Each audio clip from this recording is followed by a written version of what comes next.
today is a very important class for each and every students. So listen to me carefully right now, and I am going to teach about time and tense. If you want to learn how to speak in English language, then you should have a lots of knowledge time and tense. If you know how to translate of any Hindi language into English language, then you must watch this video at any cost.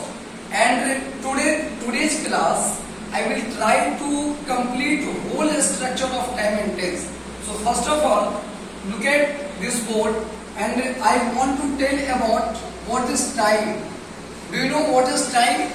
Time is the non-grammatical term which is classified into three parts in whole world. That means present, past and future.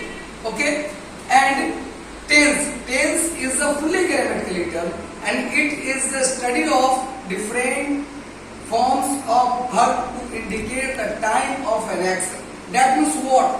मैंने कहा कि we study different forms of verb to indicate the times of an action.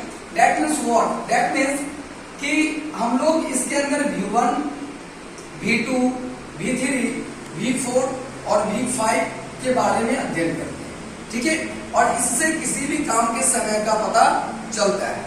Second कि according to old English grammar there are three types of tense: present, past and future.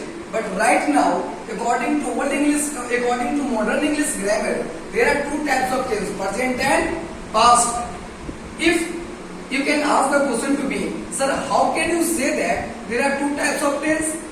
तो मैं आपको बताना चाहूंगा, I would like to tell कि बेटा what is the definition of time and tense. What is the definition of tense? Sir, it is the study of different forms of verb. That means कि जब हम लोग verb के रूप का अध्ययन करते हैं, इससे हमें ये नहीं पता चलता कि कोई एक्शन जो है वो फ्यूचर में कंप्लीट होगा. बट इसके बारे में और हम लोग डिटेल जानेंगे नेक्स्ट वीडियोज में, नेक्स्ट क्लास में. और अगर आप जानना चाहते हैं कि आखिर मॉडर्न इंग्लिश ग्रामर में दो प्रकार का टेंस कैसे होता है, इसको लेके आपको ईच एंड एवरी क्लासेस का जो वीडियो होगा वो आपको देखना पड़ेगा. तो मैं आपको बताऊंगा कि फर्स्ट ऑफ ऑल ये जो आपका प्रेजेंट टेंस होता है वो कितने प्रकार का होता है. There are four types of present tense. First, simple present, जिसको हम लोग प्रेजेंट इंडेफिनिट के नाम से जानते हैं. एक ट्रेडिशनल आइडेंटिफिकेशन है कि on the basis of Hindi language how will I identify, मैं कैसे इसे पहचानूं. तो तरीका है बड़ी सिंपल है, साधारण ढंग से मैं आपको समझाने का प्रयास कर रहा हूं कि अगर किसी हिंदी वाक्य के क्रिया के अंत में अगर आपको दिखाई दे ता है, ती है, ते है, ता हूं, ती हूं, लगाओ, ठीक है, किसी भी हिंदी वाक्य के अंत में अगर ता है, ती है, ते है, ता हूं, ती हूं लगा हो, तो आप समझ जाओगे कि सर ये जो सेंटेंस है वो सिंपल प्रेजेंट टेंस से बिलोंग करते हैं. That means simple present tense क्या है. अब बेटा if you want to translate into English language, then how will you translate? तो उसके लिए will have to study about the structure. दुनिया में हम लोग किसी भी प्रकार की भाषा बात करें तो डू यू नो दैट कि हम लोग 6 प्रकार का सेंटेंस यूज करते हैं: affirmative, negative, interrogative, interronegative, WH interrogative and WH interronegative. तो मैं फर्स्ट और ये बात करना चाहता हूं कि अफर्मेटिव सेंटेंस को कैसे ट्रांसलेट करें. तो सबसे पहले लुक एट दिस स्ट्रक्चर. ये अफर्मेटिव सेंटेंस का है जिसको हम लोग सकारात्मक वाक्य बोलते हैं. ये असर्टिव सेंटेंस का दो टाइप्स होता है. असर्टिव सेंटेंस का दो टाइप्स होता है, एक अफर्मेटिव और दूसरा नेगेटिव, ठीक है. अगर सपोज तो अफर्मेटिव का स्ट्रक्चर क्या होगा? Subject plus V1 oblique V5 plus object. Okay. अब सर इसका एक एग्जांपल आप मुझे बता के समझा दीजिए कि जैसे कि वह आम खाता है, मैं इसे मिटाना चाहता हूं देखिए बड़ी सिंपल है, बड़ी आसान है। आम खाता है, वह आम खाता है। मैंने आपको कहा इसका स्ट्रक्चर होता है subject plus V1 oblique V5 plus object. Okay, अब यहाँ पे हम देखेंगे कि सब्जेक्ट कौन सा, ये पता कैसे लगेगा तो वाक्य में सब्जेक्ट कौन सा होता है। तो जैसे ये आम है, इसके अगर आगे हम हु लगाते हैं मतलब कौन, ठीक है, तो हो जाता है कौन खाता है। इसका जो जवाब मिलेगा वो आपका सब्जेक्ट हो जाता है। सर वह आम खाती है, ये सब्जेक्ट है। अब हमें देखना है कि सर ये जो आपने V1 और V5 लिखा है, दैट मीन्स कि इस दोनों में से आपको किसी एक का यूज करना है सब्जेक्ट के आधार पे। अगर वाक्य का subject third person singular number हो, जैसे ही, सी, इट या फिर किसी एक व्यक्ति का नाम हो, तो जाके हम लोग V5 का प्रयोग करें। अब आप लोग सोचिएगा सर ये V5 क्या होता है। तो जब हम लोग V1 में S या ES को ऐड कर देते हैं तो V5 बन जाता है। जैसे गो, और इसमें हम ES जोड़ दिए तो क्या हो गया, गोज। तो हम लोग को यहाँ पे जो देख रहे हैं सब्जेक्ट वो थर्ड पर्सन सिंगुलर नंबर है, तो इसका हो गया ही। अब ही के साथ उसमें भर, अब ये भर कौन सा है सर, खाना। खाना का इंग्लिश होता है क्या, टू इट, लेकिन वो इन्फिनेटिव होता है। तो हमें क्योंकि सब्जेक्ट जो है आपका वो थर्ड पर्सन सिंगुलर नंबर है, उसके साथ V5 तो क्या हो जाएगा, ही इट्स। अब हमें ऑब्जेक्ट पहचानना है, तो जो ऑब्जेक्ट पहचानने के तो इसमें हम लगा देंगे व्हाट, यानी व्हाट का मतलब होता है क्या। भाई वह क्या खाता है, इसका जो जवाब मिलेगा वो आपका ऑब्जेक्ट हो जाता है। वह आम खाता है, ही इट्स अ मैंगो। सर आप पूछिएगा, हो सकता है कि सर ये ए कहां से है, ये बेटा आम है, दैट मीन्स ये ऑलरेडी इंक्लूड है कि यहाँ पे एक सिंगल आम के बारे में बात कर रहा हूँ, इस वजह से मैंने यहाँ पे ए का प्रयोग किया। अब आते हैं इसी का निगेटिव।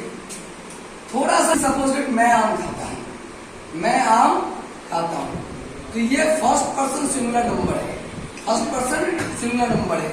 तो I eat a mango, that means कि सिर्फ थर्ड पर्सन सिंगुलर नंबर के साथ V5, बाकी बात फर्स्ट पर्सन का सिंगुलर नंबर हो, सेकेंड पर्सन का प्लूरल नंबर हो, सॉरी सेकेंड पर्सन का plural number singular number, first person का सिंगुलर नंबर प्लूरल नंबर, या थर्ड पर्सन का प्लूरल नंबर, उसके साथ V1 का ही प्रयोग करते हैं। दिमाग में बैठाइएगा, ठीक है। तो यहाँ पे देखिए कि सब्जेक्ट आई है, इसलिए यहाँ पे V1 लगा दिए, आई eat a mango.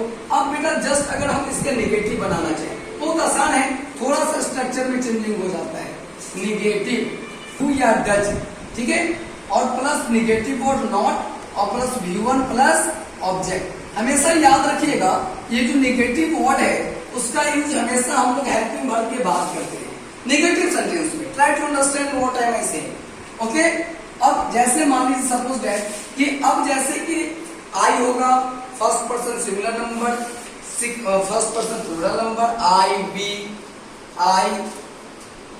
We you, या दे, या एक से अधिक व्यक्ति का नाम होगा तो उसके साथ हम लोग डू का प्रयोग करेंगे। और third person singular number who, he, she, या किसी एक व्यक्ति का नाम तो डज का प्रयोग करेंगे, ठीक है, इसका प्रयोग करेंगे डज का। जैसे नहीं खाता है, कुछ नहीं करना है, ही डज, क्योंकि मैंने अभी आपको बताया कि थर्ड पर्सन सिंगुलर नंबर के साथ क्या लगाएंगे, डज। और जो निगेटिव वर्ड है वो हमेशा हेल्पिंग वर्ब के बाद, he does not eat a mango. अब हम लोग बनाते हैं इंट्रोगेटिव। इंट्रोगेटिव सेंटेंस दो प्रकार का होता है, एक ऐसा इंट्रोगेटिव सेंटेंस प्रश्नवाचक वाक्य जिससे प्रश्न पूछा जाए जिसका जवाब हम लोग हाँ या ना में दे सकते हैं।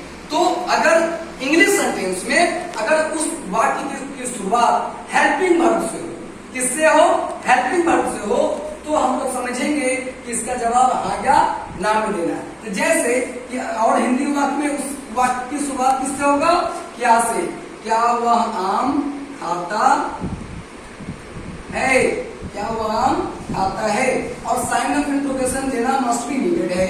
अब यहाँ क्या लगा हुआ है, तो सर यहाँ पे जो ये वह है इसका ही के साथ क्या लगता है, डज। कुछ नहीं करना है, इसको क्या करेंगे, सिर्फ इसके पहले यूज करते हैं, यानी डज ही इट अ अब एक होता है इंट्रोनेगेटिव। इंट्रोनेगेटिव का मतलब होता है कि सिर्फ इसमें हम लोग नहीं जोड़ देंगे, जैसे क्या हुआ, आम नहीं खाता है, कुछ नहीं।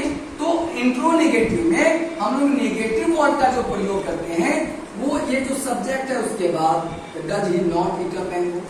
उसके बाद होता है WH इंट्रोनेगेटिव, यानी ऐसा प्रश्न जिससे पूछने पर आपको कारण बताना पड़ेगा। जैसे मैं इसको थोड़ा सा डिटेल में जाना चाहूंगा तो पूछा जाए, जैसे who, what, how, whose, which, it is. ठीक है, अब ये तो हो गया। जो भी क्वेश्चन वर्ड होगा उस सब में से एक का प्रयोग करेंगे और उसके बाद अकॉर्डिंग टू सब्जेक्ट डू या डज, फिर जाके सब्जेक्ट, और फिर जाके V1, फिर ऑब्जेक्ट, फिर सेंटेंस।